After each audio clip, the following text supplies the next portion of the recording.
what advice would you give to somebody who's not yet a Christian, or it doesn't have to necessarily be, let's say advice. What advice would you give to somebody who's maybe considering God? If you don't believe in God, seek him, just try his ways, and if you try his ways, your life will change. Even if you don't fully believe it. If you fully believe it, you follow his ways. Yeah. There's a beneficial purpose behind it. Yeah. Absolutely.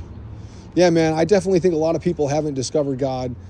One, because they don't want to necessarily discover him. A lot of people don't search for God for the same reason that a thief doesn't search for a police officer. Yeah. Right? They're hiding their sins.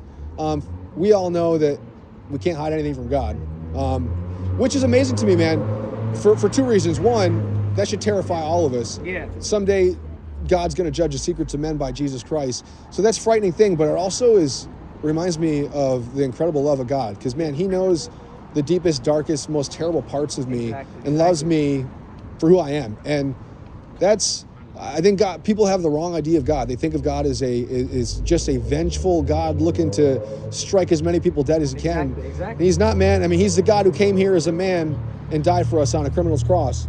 And because, I hear people say, well, if God sends people to hell, that's not the kind of God I want to serve. Well, God doesn't send people to hell. It's a place they choose. You're right. Yeah. And dude, people have opportunity up until their final breath to give their heart to God. And he takes no pleasure in the death of the wicked. Would you agree? Yeah, exactly. Yeah. So, man, tell me a little bit more about your evangelistic efforts. Any and every way possible. At work, at school, down the street, like any opportunity you seize for the gospel. It could be anything.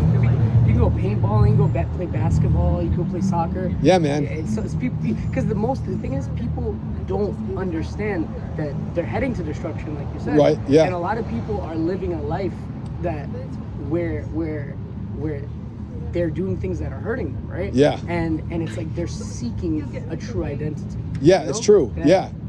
Yeah, man, dude, I love that God has an identity reserved for us that at some point in our lifetime we lose. Yeah. Because we kind of replace God with self-rule, and we, instead of having the King of Kings be our authority, we become our own authority. Yeah, exactly. And we miss out on our identity. And I love, man, that when a person's born again, their true identity is restored unto them. Yeah. And probably the most important part of our identity is that we're children of God. Yeah, exactly. And some people will say everybody's a child of God. I don't believe that, because Jesus told the Pharisees that their father was a devil. So we're not all children of God, but that doesn't mean that God doesn't want everyone to become his child, and that the invitation's there for all of us. Well, man,